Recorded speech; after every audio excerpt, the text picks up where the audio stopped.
ससुराल में कोई किरण को पसंद करे या ना करे, मगर किरण इस मामले में बेहद ढीठ है कि वह सबके बीच में घुसकर बैठ जाती है और तंज लगाने का काम मुसलसल जारी रखती है। लिहाजा अभी भी मौके का फ़ायदा उठाते हुए वह सबके लिए चाय बनाकर ले आती है और बहुत मीठी बनकर बातें शुरू कर देती है।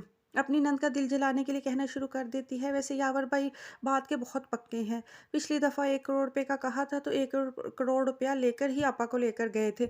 अब न जाने इस दफ़ा उनकी क्या डिमांड होगी, फिर ही कहीं जाकर वो आपा को अपने घर वापस लेकर जाएँगे। बेचारी फ़ाइज़ा ये सारी बातें सुनकर खामोश हो जाती है, उसका अंदर ही अंदर बहुत दिल जलता है, मगर वो और उसकी माँ किरण के मुँह लगना पसंद नहीं करते। दूसरी तरफ सब बैठे चाय पी रहे होते हैं, बातें कर रहे होते हैं कि अचानक ही नवीन घर वापस आ जाएगी। नवीन की अजीब-सी हालत होगी, वो खौफ़ज़दा होगी और रो रही होगी। उसको इस हालत में देखकर नवीन की माँ तो परेशान ही हो जाएगी।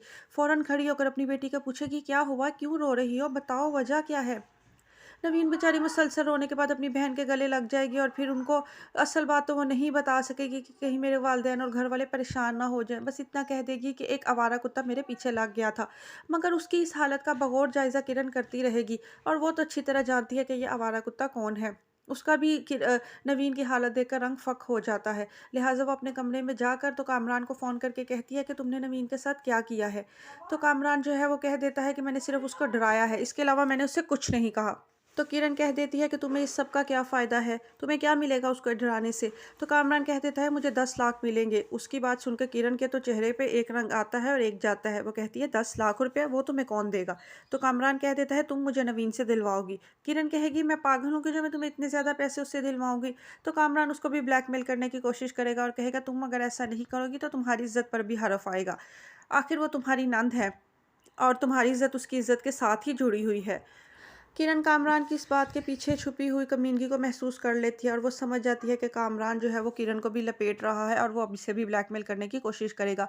अपनी तरफ से तो उसने नवीन के ऊपर कामरान को सवार करके ये सोच लिया था कि उसकी जान छूट गई है, मगर कामरान जैसा कमीना इंसान वो हर तरफ से फ़ायदा उठाने वालों में से है। लिहाजा ऐसा हो ही नहीं सकता कि वो किरण को यूं ही जाने दे। अब किरण परेशानी में आ जाती है कि वो इस सारे मामले से कैसे जान छुड़ाए, क्योंकि अब 10 लाख रुपया देना उसके लिए पॉसिबल तो नहीं है। लिहाजा वो नवीन को मनाने की और अंदर ही अंदर डराने की कोशिश करेगी कि मुझे तुम्हारी सारे मामले की असलियत के बारे में पता चल चुका है। बेहतरी इसी में ही है कि तुम छुप-छुपा के उसको पैसे दे दो, वरना वो तुम्हारी इज़्ज़त उछाल देगा। और किरण जो है कामरान के साथ मिलकर नवीन को ब्लैकमेल करने की कोशिश करती रहेगी। नवीन बेचारी ने तो आज तक कभी किसी का दिल भी नहीं दुखाया और कभी किसी मामले में मुदाखलत भी नहीं की और कभी किसी को बुरा भला नहीं कहा। वो बहुत ही ज़्यादा रोएगी और पछताएगी कि वो कामरान के साथ मिलने क्यों चली गई। अब इस एक मुलाकात की वजह से न जाने उसके घर वालों की इज़्ज़त पर कितना हरफ आएगा। अंदर से वो बहुत ज़्यादा खौफ़ज़दा और सहमी हुई है कि मेरे वालिदैन तो फ़ायज़ा आपी की तरफ से ही परेशान है।